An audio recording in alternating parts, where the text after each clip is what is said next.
Graça e paz, irmãos. É bom nós estarmos aqui mais uma vez para o nosso culto de escola bíblica, estudando a palavra de Deus, estudando a doutrina tão importante como é a doutrina da salvação, especialmente hoje, que essa doutrina tem sido tão esquecida, deixada ali em segundo plano. Agora, nós vamos orar a Deus, pedindo que o Senhor nos abençoe, que Deus fale conosco, que Ele receba de forma agradável essa aula e esse culto que nós estamos oferecendo nesse momento. Então feche seus olhos, encurve sua cabeça e vamos orar. Pai, nós queremos te agradecer por esse tempo precioso que o Senhor está nos dando. Nós te agradecemos pela oportunidade de estudar a tua palavra. Nós te agradecemos, Deus, por esse recurso que o Senhor tem nos dado da informática, da tecnologia, da internet, que permite que, mesmo à distância, a gente possa entrar nos lares para abençoar a vida de cada um que nos escuta, para ensinar a tua palavra, para fortalecer a fé do teu povo. Seja com cada um que está conosco nessa manhã, nós oramos e te agradecemos em nome do Senhor Jesus Cristo. Amém. Meu amado irmão, nós vamos ler o Salmo capítulo 3, é um salmo muito propício, adequado para nós estudarmos a palavra de Deus e começarmos louvando a Deus por meio da leitura do texto sagrado e depois dos louvores. Vamos ler Salmo capítulo 3.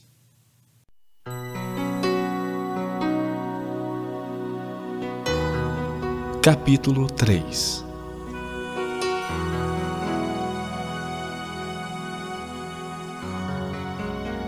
Senhor, como tem crescido o número dos meus adversários. São numerosos os que se levantam contra mim. São muitos os que dizem de mim, não há em Deus salvação para ele. Porém tu, Senhor, és o meu escudo. És a minha glória e o que exaltas a minha cabeça. Com a minha voz clamo ao Senhor, e Ele do seu santo monte me responde. Deito-me e pego no sono. Acordo, porque o Senhor me sustenta. Não tenho medo de milhares do povo que tomam posição contra mim de todos os lados. Levanta-te, Senhor. Salva-me, Deus meu, pois feres nos queixos a todos os meus inimigos e aos ímpios quebras os dentes. Do Senhor é a salvação, e sobre o teu povo a tua bênção.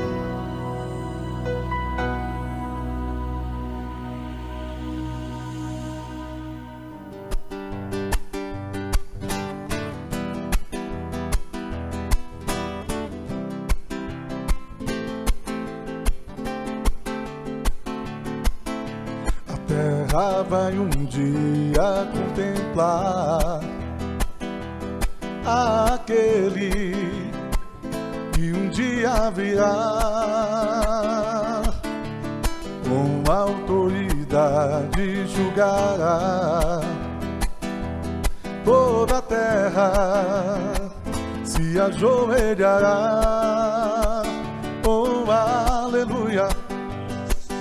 Ele voltará, oh aleluia, para nos levar, oh aleluia. Ele voltará, oh aleluia, para nos levar. Uma nova terra que será, e a paz nunca se findará. Oh, como será maravilhoso contemplar o meu Salvador. Oh, aleluia, Ele voltará. Oh, aleluia, para nos levar. Oh, aleluia, Ele voltará, oh aleluia, para nos levar. Os que confiam no Senhor são como os montes de Sião, que não se abalam, mas permanecem para sempre. Como em volta de Jerusalém estão os montes, assim é o Senhor em volta do seu povo. Autoridade e poder, o domínio em suas mãos, pois o Senhor é Deus, o Senhor é Rei dos povos. Cale-se diante dele a terra, dobre os joelhos, ergam as mãos, pois o Senhor é Deus, o Senhor é Rei dos povos. Não dá, sem Jesus não dá, não dá, sem Jesus não dá pra viver, não dá, sem Jesus não dá pra viver, não dá, sem Jesus não dá, não dá, sem Jesus não dá, não dá, sem Jesus não dá pra viver, não dá, sem Jesus não dá pra viver, não dá, sem Jesus não dá. Celebrai com júbilo ao Senhor todos os moradores da terra, servi ao Senhor com alegria, apresentai-vos a Ele com cântico, porque o Senhor é bom e eterna é a sua bondade e a sua fidelidade, de geração a geração. Aleluia, glória, aleluia, aleluia, glória, aleluia, aleluia, glória, aleluia, aleluia, glória, aleluia, aleluia, glória e aleluia. Eu preciso de você, você precisa de mim, nós precisamos de Cristo até o fim, sem cessar, sem parar, sem vacilar, sem tremer, sem chorar, sem cessar, sem parar, sem vacilar, sem tremer, sem chorar. Eu preciso de você, você precisa de mim, nós precisamos de Cristo até o fim, sem cessar, sem parar, sem vacilar, sem tremer, sem chorar, sem cessar, sem parar, sem vacilar, sem tremer, sem chorar. Seja onde for, eu louvo, cada vez mais eu louvo, pois o seu amor rodeia-me como o mar. Eu louvo o nome de Jesus, sim, o nome de Jesus, pois no nome de Jesus liberto eu estou. Eu louvo o nome de Jesus, sim, o nome de Jesus, pois no nome de Jesus liberto eu estou. Deus está aqui, irmãos, Deus está aqui, aleluia, tão certo como o ar que eu respiro, tão certo como a manhã que se levanta, tão certo como eu te falo e tu podes me ouvir, Ele está. Deus está aqui, aleluia, tão certo como o ar que eu respiro, tão certo como a manhã que se levanta, tão certo como eu te falo e tu podes me ouvir. Glória, glória, aleluia, glória, glória, aleluia, glória, glória, aleluia.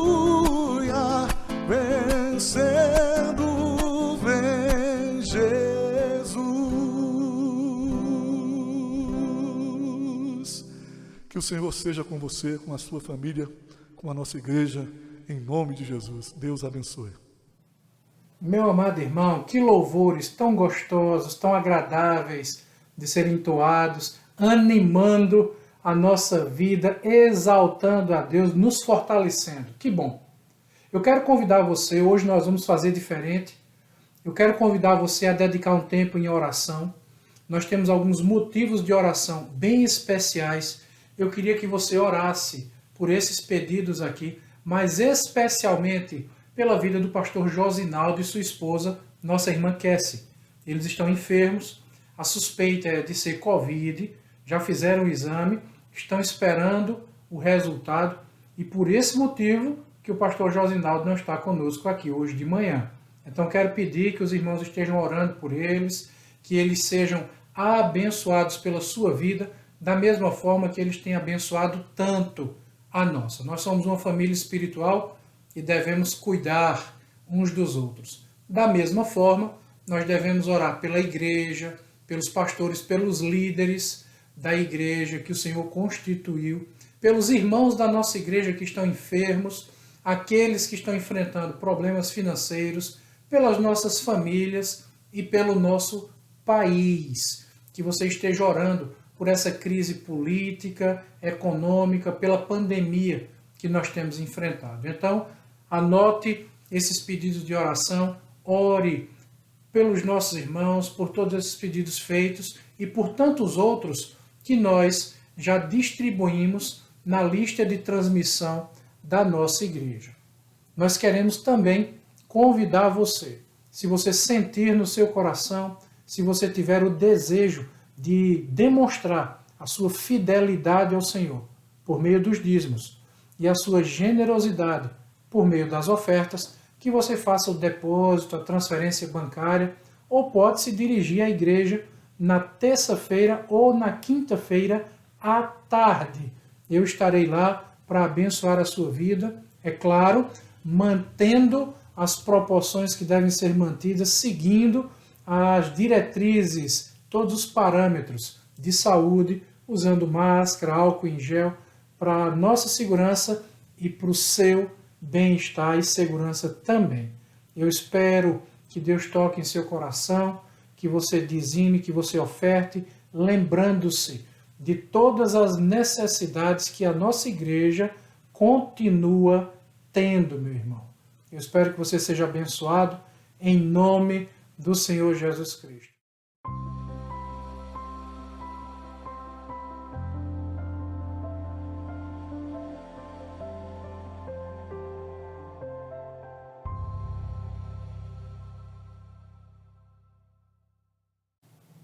Irmãos, nós estamos tratando já há alguns domingos sobre a doutrina bíblica da salvação. Já ministramos então 5 aulas e hoje nós teremos uma aula especial com um irmão que eu considero hoje um dos grandes professores de Bíblia no Brasil, uma pessoa por quem eu nutro uma admiração e reconheço a importância do seu papel na teologia brasileira. Eu estou falando do doutor Davi Charles Gomes, que é chanceler da Universidade Mackenzie, em São Paulo. Ele irá tratar conosco sobre a doutrina da salvação em uma conferência realizada pela editora Fiel. Na verdade, uma conferência que é realizada todos os anos pela editora Fiel, um dos maiores congressos de teologia do Brasil, realizados em Águas de Lindóia, em São Paulo. Então eu espero que você seja abençoado, fortalecido por aquilo que Deus quer falar através do nosso irmão Davi Charles Gomes. Que Deus te abençoe, que o Senhor nos dê uma boa aula hoje de manhã.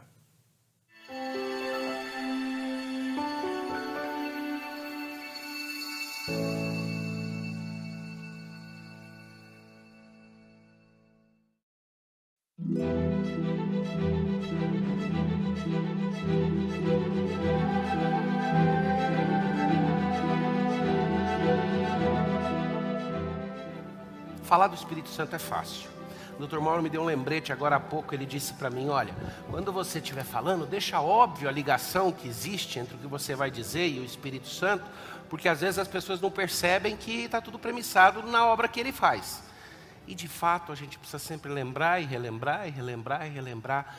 Mas às vezes a gente faz a referência ao Espírito Santo sem explicar exatamente como é que ele faz certas coisas na vida da gente, e aí fica fácil. Me faz lembrar o pastor que, saindo da igreja depois de um culto bem frequentado, onde as pessoas parecem ter sido tocadas pela mensagem que ele trouxe da palavra de Deus, estava à porta cumprimentando os membros, e naquele hábito que é comum aos pregadores, aquela falsa modéstia que sempre gosta de responder aos cumprimentos ou elogios que aparecem, de uma forma assim que faça sentir ainda mais piedoso.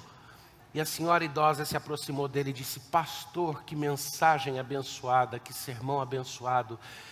Foi muito bom, pastor. E ele disse, não, minha irmã, não posso tomar crédito não, foi obra do Espírito Santo. E ela disse, não foi tão bom assim.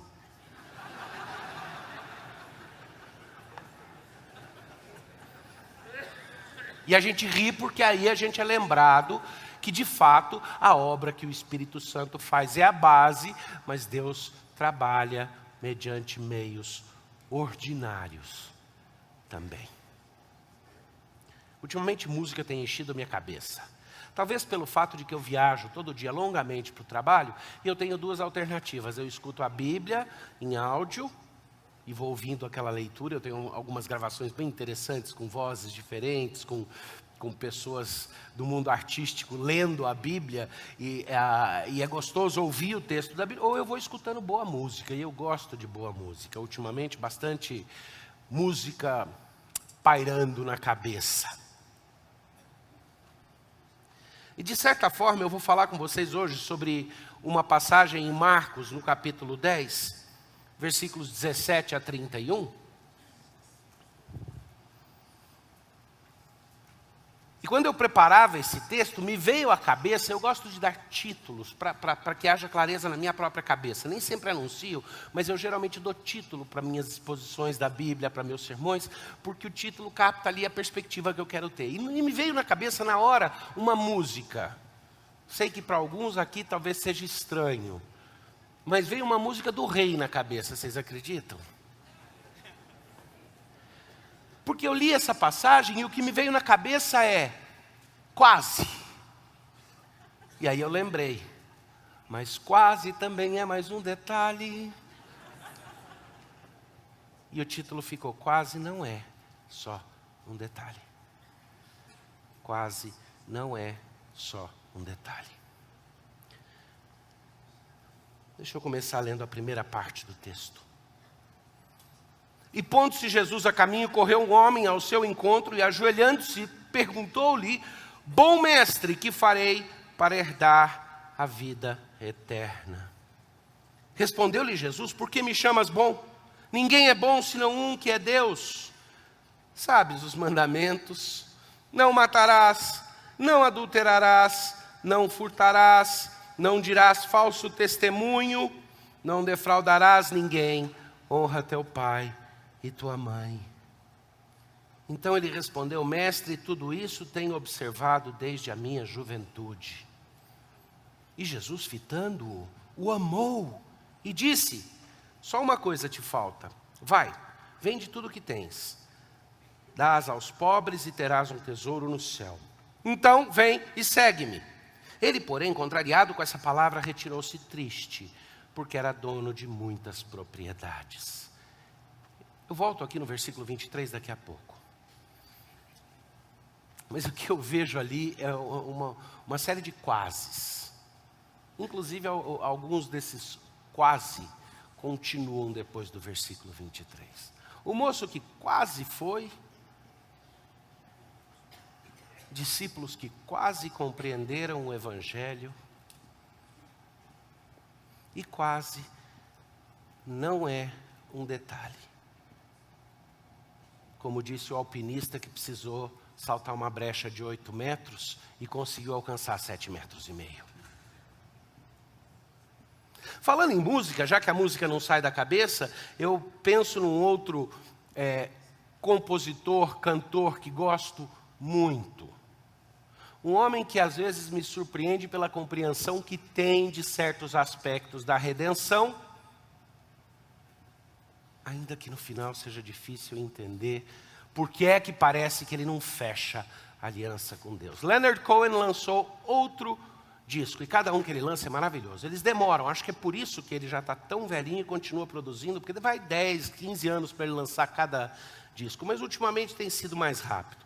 Mas nesse disco há duas canções que me encantam. Uma delas chama Sansão em Nova Orleans. E ele descreve a cidade de Nova Orleans, de certa forma, dizendo era a beleza da América, hoje está na miséria, hoje certas coisas aconteceram.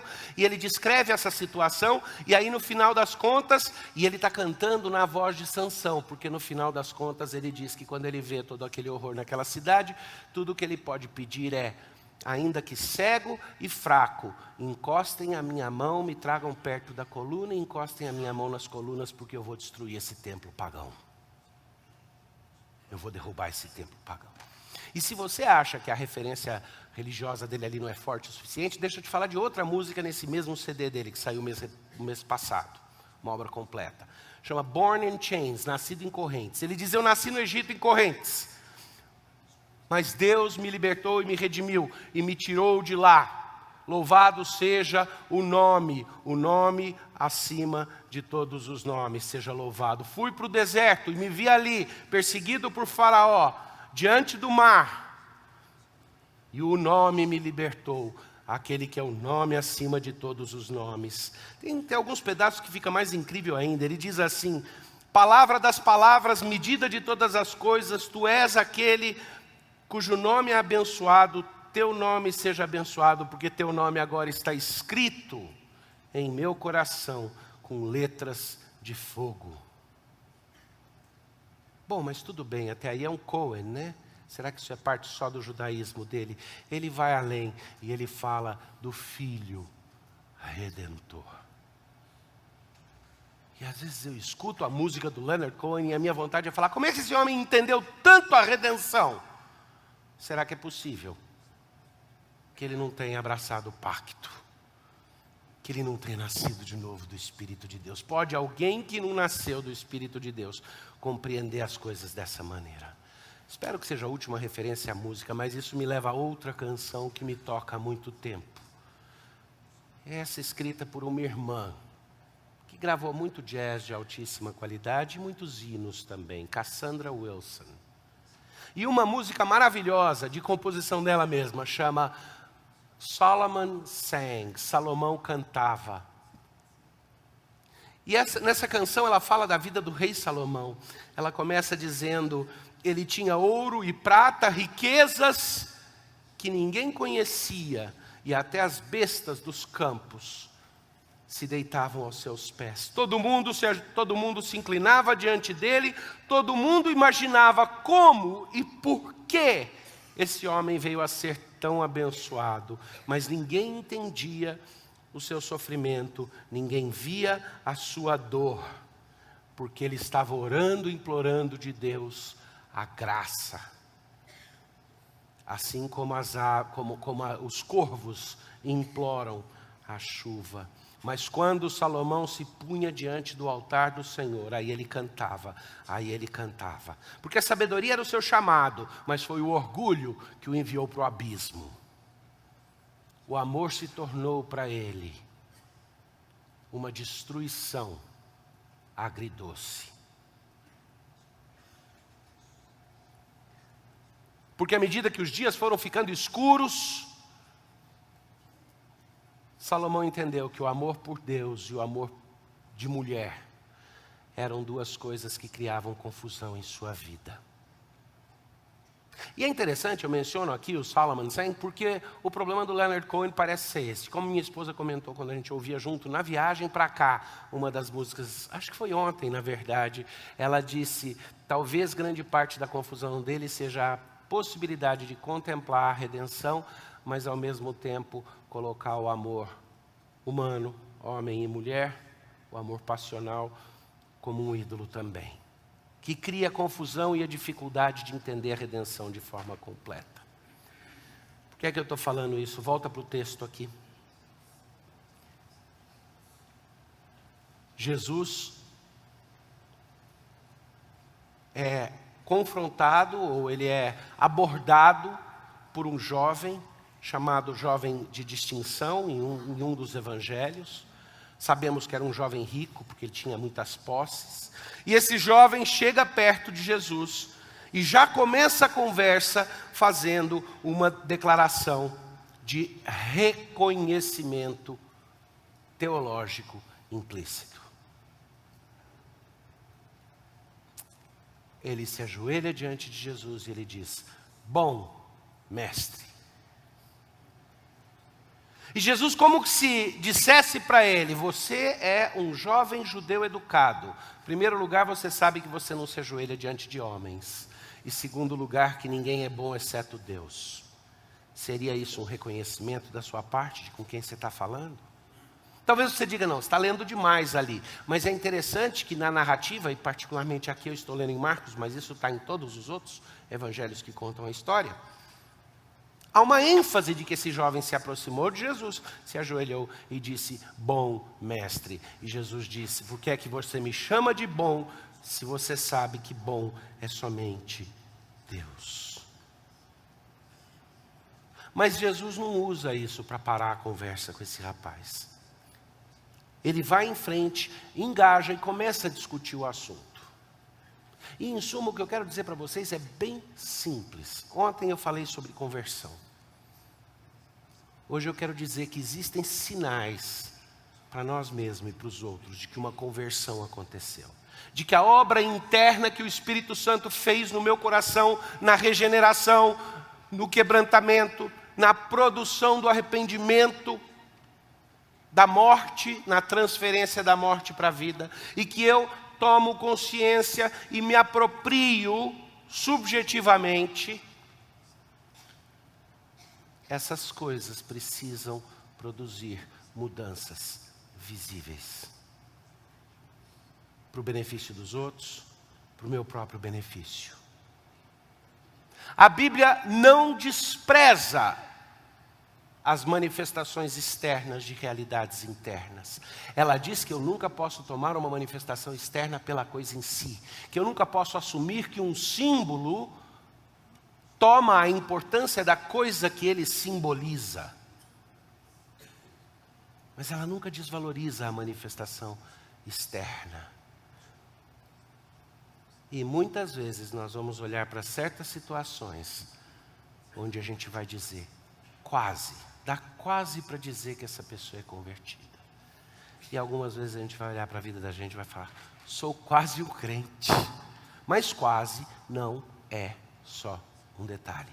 Faz a diferença toda em alguns momentos. O jovem que se aproximou de Jesus criou uma oportunidade singular para que Jesus ensinasse para os discípulos dele que um dos sinais mais fortes, e eu podia descrever para vocês vários dos sinais e consequências da conversão na vida da gente, e como é que eles se relacionam com a obra que o Espírito Santo faz internamente. Mas eu prefiro dar para vocês o principal, e aí encaixar algumas coisas dentro disso. Eu prefiro dar uma perspectiva principal. E nessa passagem, esse encontro gera e produz a oportunidade perfeita para que Jesus ensine os seus discípulos que nas coisas realmente importantes, o quase nunca, não é quase nunca, o quase nunca é suficiente. Jesus mostra para esse moço que a maior prova de conversão, que a maior manifestação externa de conversão, para ele mesmo e para os outros, vai ser abrir mão das coisas de valor transitório em prol de uma perspectiva de coisas eternas. Vai ser uma mudança básica de direcionamento, de foco, de ponto de referência, onde as coisas transitórias deixam de ter primeiro lugar e cedem esse lugar a coisas eternas. No caso desse jovem, acabou tendo a ver com a riqueza, porque Deus sabia ali onde é que estava a tentação dele. Aí sim, o link com Leonard Cohen no começo, com a história dele, do coloca as minhas mãos na coluna porque eu quero derrubar esse templo. Porque uma das razões, eu descobri isso há pouco tempo, que me encanta na música de Leonard Cohen, é que ele parece o tempo inteiro usar de uma hermenêutica da suspeita. Ele questiona os auto-enganos que nós gostamos tanto de fazer. Ele entra lá no coração e questiona as motivações básicas dele para todas as coisas. Ele usa aquele olhar que às vezes é sarcástico, cáustico, ruim, incômodo, mas que às vezes é indispensável. Aquele olhar que olha por baixo da aparência das coisas e pergunta o que é que move, o que é que motiva, o que é que está realmente lá por baixo.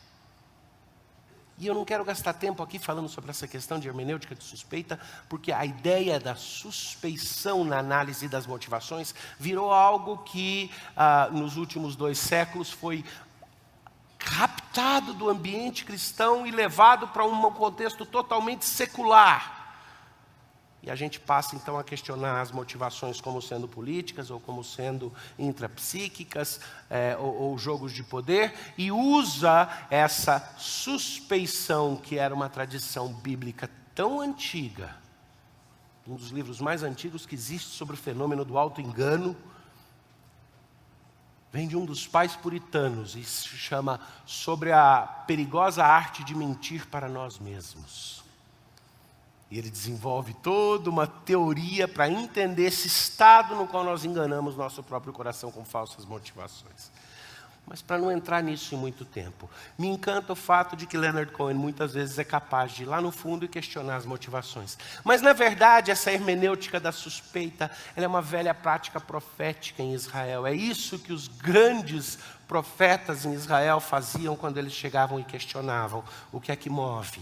Sabe quando tinha aquela sequência do profeta que chegava e falava, olha, vocês estão esquecendo o culto do Senhor, mas fazem suas festas. Aí outro profeta chegava, não, vocês estão fazendo o culto do Senhor, mas não de coração. E outro chegava e falava, vocês fazem o culto do Senhor, mas não cuidam dos pobres. E aí chegava um profeta e falava, vocês podem fazer o culto e cuidar dos pobres, mas Deus vai odiar isso se no seu coração vocês não amarem o Senhor.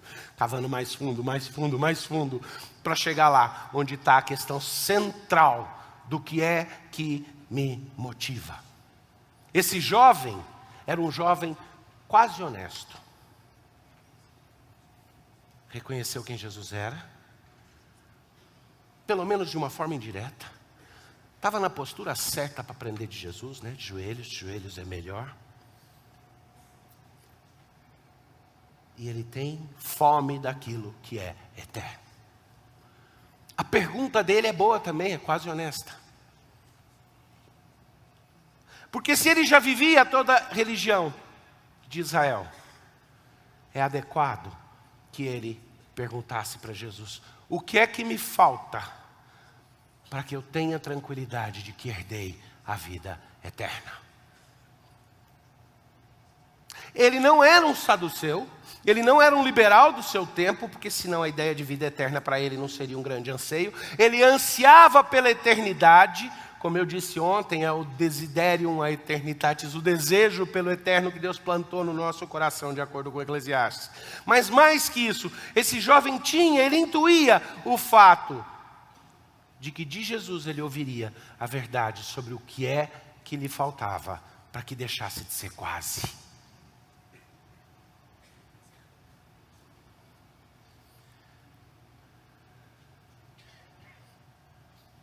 Mas o interessante é que Jesus aí faz um testezinho com ele. E não um teste cruel. Não um teste feito para desnudar esse rapaz diante dos outros. Mas de uma forma diferente. Agora deixa eu explicar uma coisa para vocês na dinâmica do Evangelho de Marcos. E a razão pela qual eu escolhi o desenvolvimento desta passagem em Marcos e não na mesma história contada nos outros evangelhos.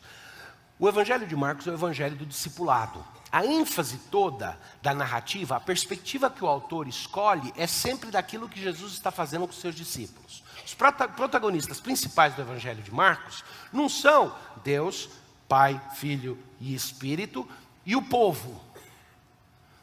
Deus, Pai, Filho e Espírito e a aliança. A ênfase em Marcos é sempre Deus e a sua interação, a interação de Jesus Cristo, da segunda pessoa da Trindade, com os discípulos.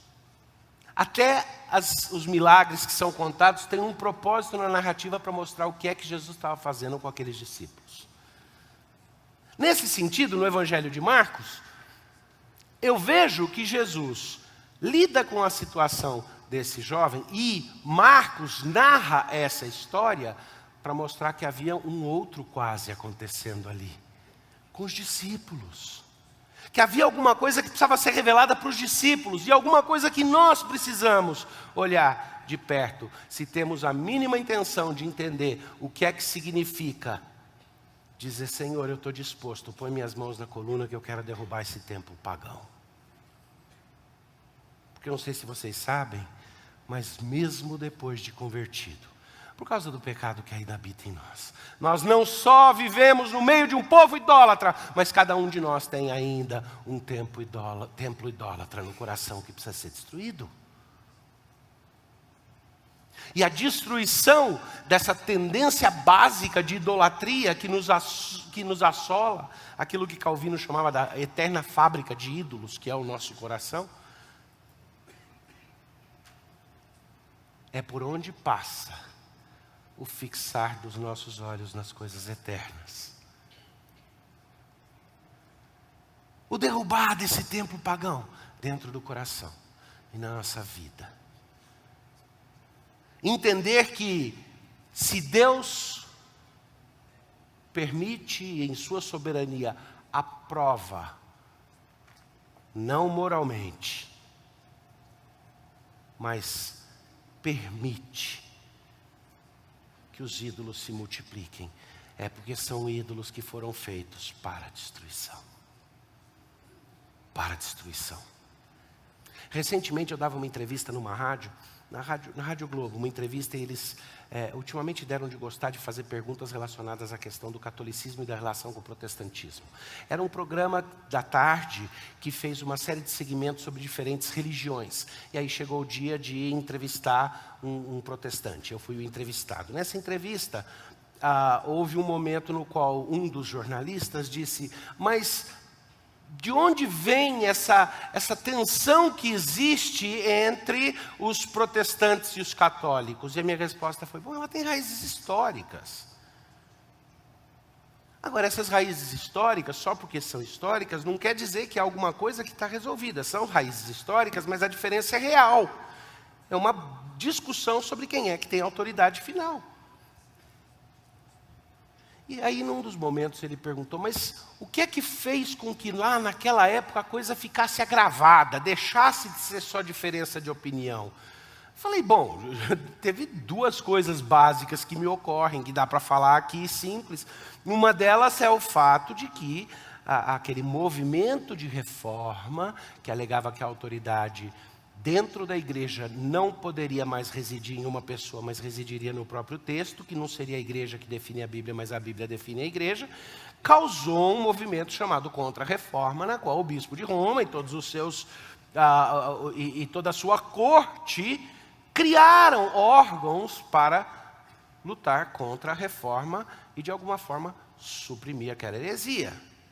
E do lado dos protestantes houve os exageros típicos de gente que naquele momento experimenta uma libertação e ao mesmo tempo se encanta com um movimento, porque ele estava perguntando alguma coisa sobre a quebra de imagens, destruição de igrejas. Então eu expliquei o que foi a iconoclastia que aconteceu quando muitos protestantes invadiam igrejas e arrebentavam todos os santos.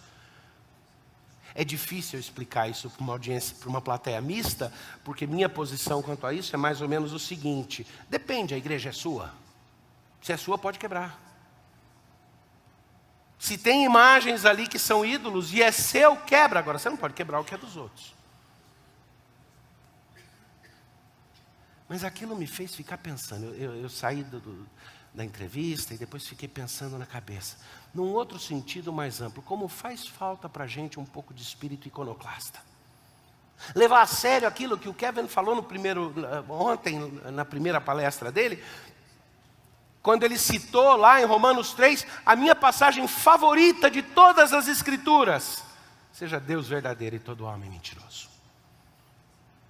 Porque a glória de Deus está no fato de que Ele é. De que Ele é. E de que nós somos por derivação. Bom, vamos lá, volta então aqui e olha o que Jesus faz. Jesus olha para esse jovem e reconhece que esse jovem não é só quase honesto. Ele é quase bom. Porque o jovem diz: Senhor, o que é que eu faço? E Jesus disse: cumpre a lei. Cumpre os mandamentos. E ele pergunta para Jesus quais? Seja mais específico. E o que é que Jesus responde para ele?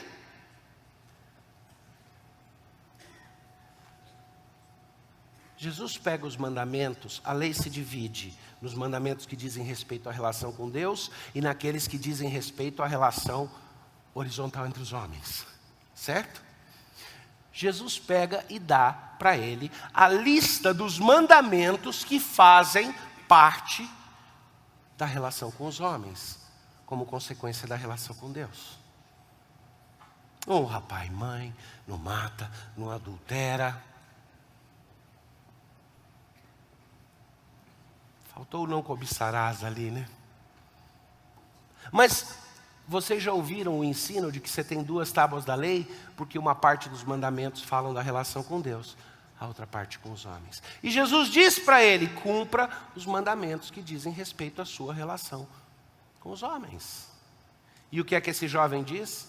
Senhor, tenho cumprido desde a minha infância.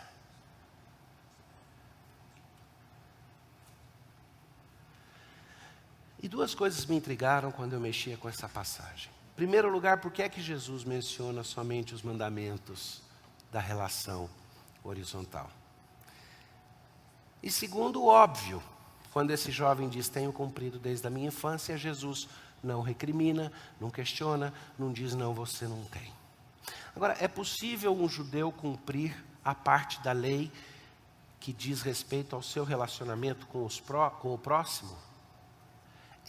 Eu acho que só o cobiçar que não dá, né? Esse é muito interno. Esse não tem jeito. E quando você quebra o mandamento da cobiça, você quebra todos os outros por tabela. Mas honrar pai e mãe, não furtar, não dar falso testemunho.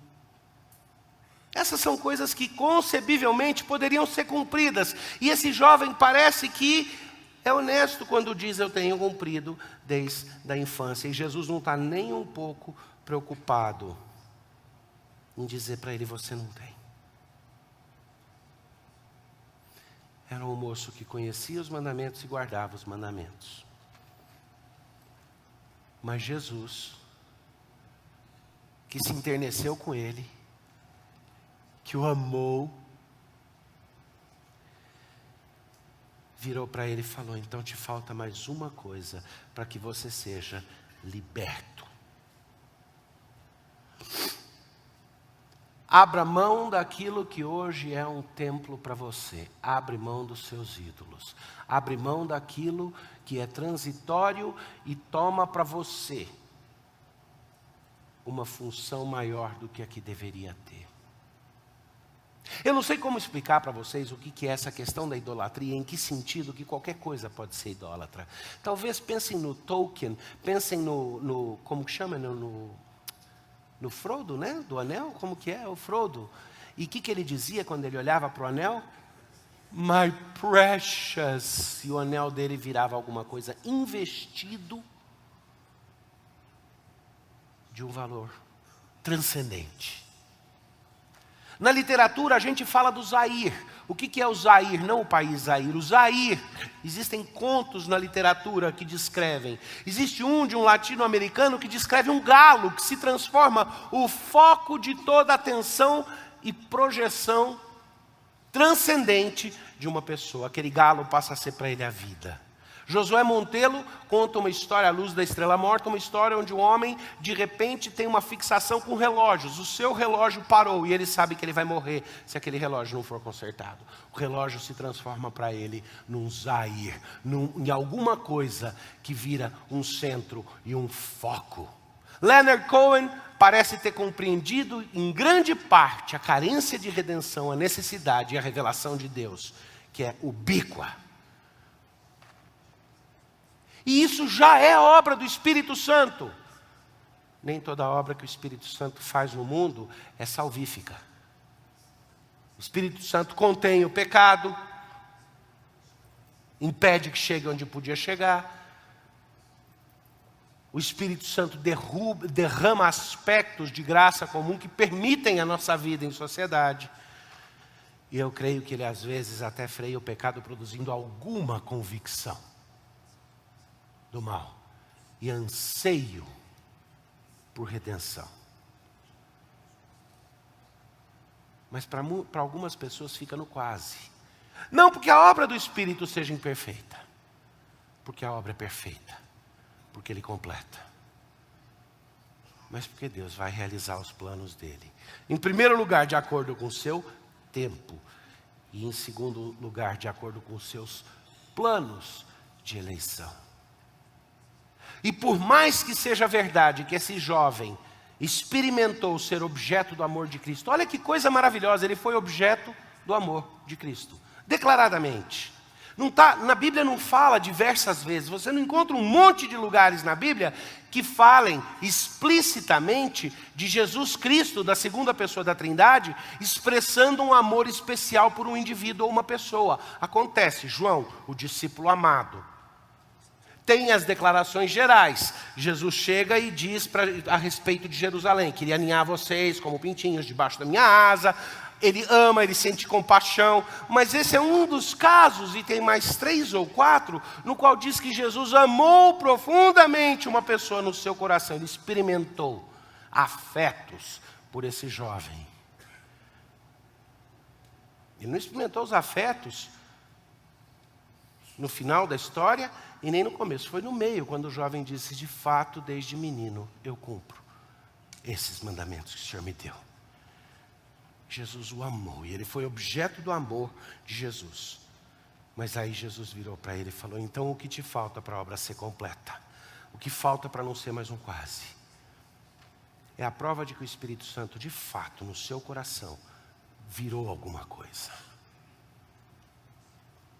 É o cumprimento real no coração dos outros mandamentos que dizem respeito a Deus, que são a única base real para o cumprimento da lei com respeito aos outros.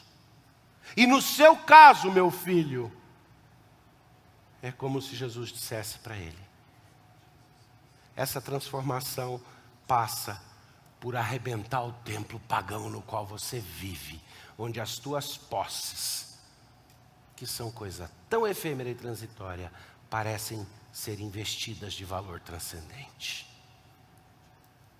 Então, no seu caso, meu filho, vai lá e se despe dessas coisas que se tornaram para você o seu ídolo, o seu zair, o seu anel. E aí vem e me segue. E aí você vai estar realmente liberto. E aí você vai experimentar de fato, hoje, aqui, aquilo que é eterno. E esse jovem foi embora triste porque não queria abrir mão daquilo que era transitório. Mas eu disse que Marcos coloca isso daí na narrativa com outro propósito. Deixa eu continuar lendo o texto então. Vamos voltar para o versículo 23 nesse tempo que resta. Então Jesus, olhando ao redor, disse aos seus discípulos: quão dificilmente entrarão no reino de Deus os que têm riquezas. Os discípulos estranharam estas palavras, mas Jesus insistiu em dizer-lhes: filhos, quão difícil é para os que confiam nas riquezas entrar no reino de Deus. Então, para ser salvo, você precisa virar pobre. Quem é que quer salvação? Poxa, só uns 2, 3. Então vocês precisam se despir de qualquer riqueza. Então é o seguinte, já que o Dr. Mauro bateu nas minhas costas quando estava subindo e falou, vai lá, apóstolo Davi, vamos fazer assim, se desvencilhem das suas riquezas e tragam aqui para eu administrar. O Evangelho nunca exigiu isso. Jesus, obviamente, não estava dizendo que a dificuldade está na riqueza em si. Está no quê? Sobre o que é essa passagem, essa perícope, esse evento que está acontecendo. Pega a riqueza e estica o conceito, estica o que ele cobre, o significado de riqueza, aquilo que a gente chama de domínio semântico do termo. Estica. Riqueza não está falando somente de dólar, de ouro, de dracma. Está falando do quê? Qualquer coisa que você faça dela a sua riqueza. Qualquer coisa que seja investida de valor, como permanente, como transcendente. Qualquer coisa que seja um substituto ou um conduíte para a substituição de Deus. É idolatria, é sobre idolatria o que está acontecendo aqui. Porque eu estou convencido de que o maior fruto externo, visível, tangível, de verdadeira conversão, é o abandono da idolatria. E quando a nossa idolatria era pedestre, fácil, infantil, rudimentar, e não era. A gente gosta de falar que era, né? Em tempos antigos a idolatria era fácil de identificar porque adoravam um santo. Hoje não. A idolatria sempre foi complexa. Mas eu acredito que uma das formas mais concretas de saber que houve uma conversão verdadeira é o abandono dos ídolos e o retorno para Jeová. O retorno para o Deus da palavra. E eu acredito que quando a Bíblia fala que o Espírito Santo me convence do pecado e do juízo, inclui uma série de consequências no pecado. Mas é o Espírito Santo colocando Deus de volta no lugar. Os primeiros 4 mandamentos. E aí, como consequência, dizendo que eu vou ser transformado em minha vida à imagem de Cristo, pela obra do Espírito, para que eu cumpra os outros 6 mandamentos. Cumpre os 6 mandamentos. Sem um cumprimento verdadeiro dos primeiros 4. E a tua religião vira idólatra. E alguma coisa se torna objeto do seu apego. O caso desse jovem, as riquezas. Jesus vira para os discípulos e diz, qualquer um que confie em riquezas. Esse conceito expandido de riquezas vai ter muita dificuldade em entrar no reino de Deus. É mais fácil passar um camelo pelo fundo de uma agulha do que entrar um rico no reino de Deus. Em primeiro lugar, tem uma coisa que nos escapa facilmente aí, que precisa ser lembrado. O jovem perguntou para Jesus o que ele faria para herdar a vida eterna. Jesus agora, quando está ensinando para os discípulos, está falando sobre entrar no reino de Deus. Vamos lá, o que Jesus ensina a respeito do reino de Deus? Primeiro lugar, onde é que começa o reino de Deus de acordo com o ensino de Jesus Cristo? O reino de Deus começa aqui. E aqui. Ele sai daqui, transforma aqui dentro no coração, e aí ele começa já. O que é que João Batista dizia? O reino está chegando e já chegou. Jesus chegou e saiu anunciando a boa nova de que o reino chegou. Então ele está falando que esses ricos vão ter dificuldade, essas pessoas que confiam, que constroem para si seus ídolos, vão ter dificuldade em entrar no reino de Deus. Assim como é difícil passar um camelo pelo fundo de uma agulha. Que parece ter uma questão histórica aí mais fácil, mas não, ela é quase que desnecessária. Ela é um ponto de curiosidade que não pode deixar de ser mencionado, porque todo mundo vem na cabeça, mas eu ouvi dizer que o buraco da agulha era um tipo de porta que tinha em Jerusalém que era menor. que não era o portãozão por onde passavam os camelos, era uma porta feita para passar só uma pessoa. Então está dizendo que é muito difícil, mas que dá para fazer. Então eu menciono só para já tirar do caminho. Mas o ponto é outro. O ponto aí é que Jesus está virando e dizendo, de fato é muito difícil para qualquer um que confia em coisas transitórias, às vezes investe com valor eterno, age como se elas tivessem valor eterno, que é a essência da idolatria. Para essas pessoas é muito difícil entrar e experimentar o reino. Porque o convite que ele fez para aquele moço foi o quê? Vai, vende as coisas, distribui para os pobres, para você se desvencilhar daquilo que te amarra, e aí espera a morte chegar, porque você tem a vida eterna. Foi isso que ele falou para o jovem? Não! A resposta dele foi, vai, faz isso e vem me seguir, que aí você entrou no reino. Você está experimentando a vida do reino, comigo, agora. Se desenlaça daquelas coisas e vem. Então Jesus vira para os discípulos e fala, essa é a grande dificuldade. Mas para que ele está falando isso para os discípulos?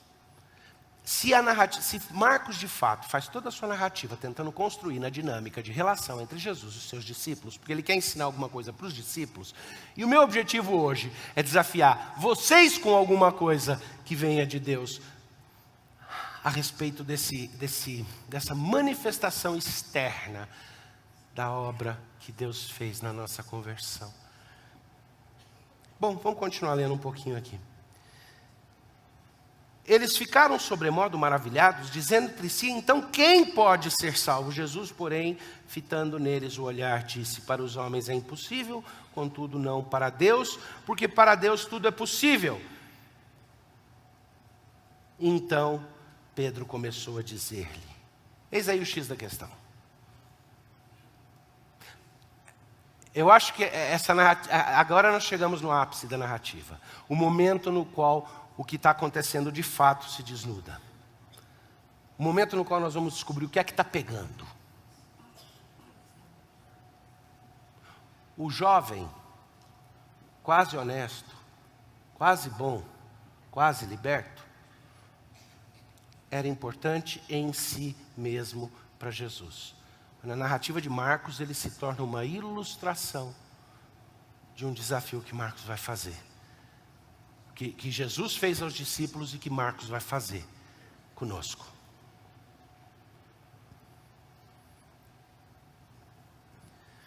Então Pedro começou a dizer-lhe, eis que nós tudo deixamos e te seguimos. Mesmo?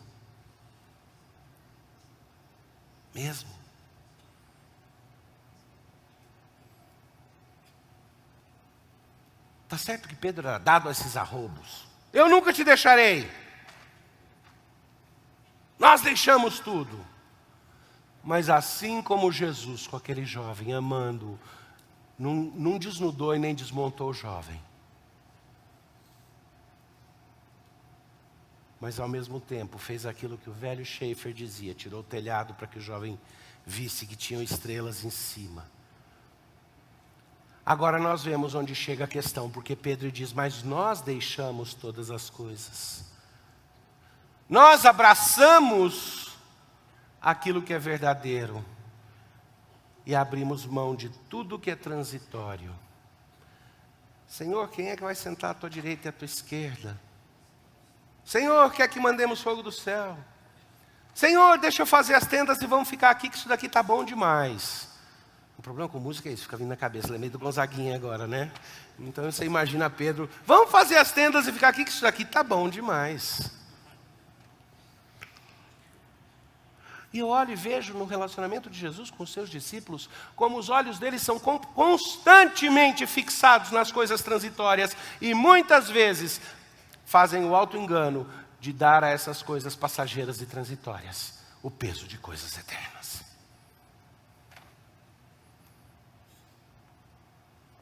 E não existe conversão enquanto eu continuar no caminho da minha idolatria. Ontem eu falei sobre a conversão pontual e a conversão como obra contínua, onde Deus vai fazendo da redenção aplicada na nossa vida, como ato e como processo.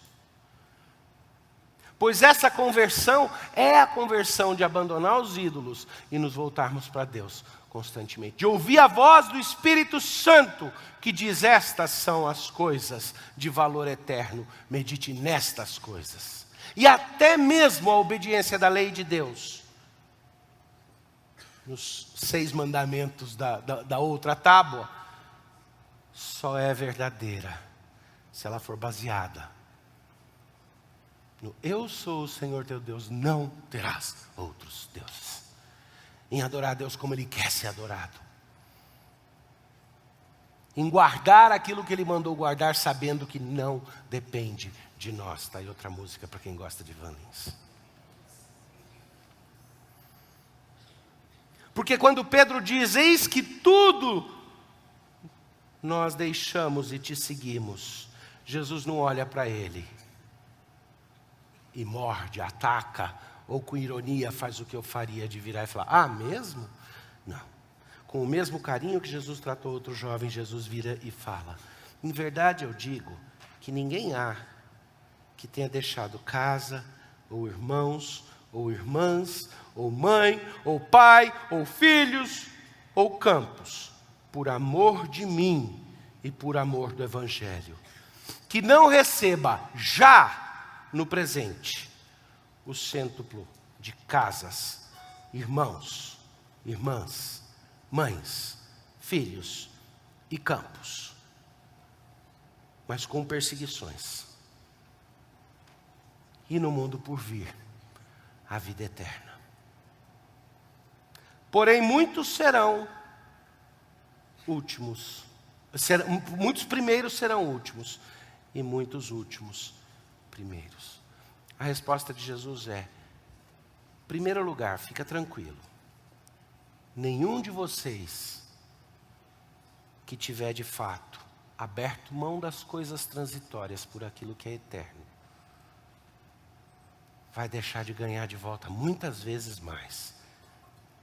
Aqui, com as perseguições, e depois. E é interessante essa virada, aqui com as perseguições. Ele não está falando: você vai ganhar muitas outras casas de volta, muitas riquezas, tudo que você abriu mão você ganha igualzinho. Não é necessariamente como na história de Jó. Antes ele tinha uma fortuna X, agora ele tem uma fortuna 100X. É mais assim: vai ganhar de volta tudo isso junto com a perseguição, aqui na terra. Porque vai ter que treinar o que significa viver a luz da eternidade dentro do tempo e do espaço. Viver a luz da eternidade num mundo que está coberto por poeira de morte. Porque vai ter que aprender a viver o reino nesse mundo. Esses discípulos enfrentaram de fato isso, né? Aprenderam o que significava ter tudo e não ter nada, não tendo nada, ter tudo. Experimentaram a perseguição e um a um foram dando a vida até o fim. Mas a respeito deles e daqueles a quem Jesus treinava aqui, nunca se poderia dizer quase.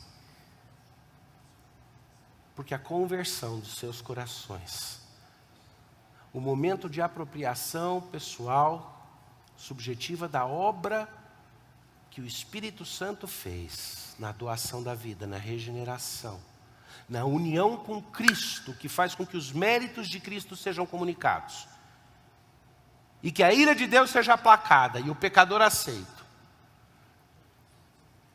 O tomar consciência disso produz uma virada dos ídolos para Deus, porque é eterno, com perseguição e tudo que está envolvido. Mas esse é um sinal que ninguém tira da gente. Essa é uma marca de conversão. As outras vêm como consequência dessa nova vida onde Deus é Deus e onde não tem espaço para ídolos. Vamos orar? Pai, deixa que o Teu Evangelho fale aos corações e complete as lacunas. que o quase seja inadmissível para cada pessoa aqui. Que o teu Santo Espírito opere nos corações, desafiando e trazendo o quebrantamento, que nos arranca das idolatrias que hoje, de forma tão sofisticada, até mesmo uma vez redimidos, nós construímos. E que o nosso fim seja como o daqueles discípulos que receberam tudo, porque de fato, pela tua graça, aprenderam a entregar tudo, ponto a ponto. No nome de Jesus, amém.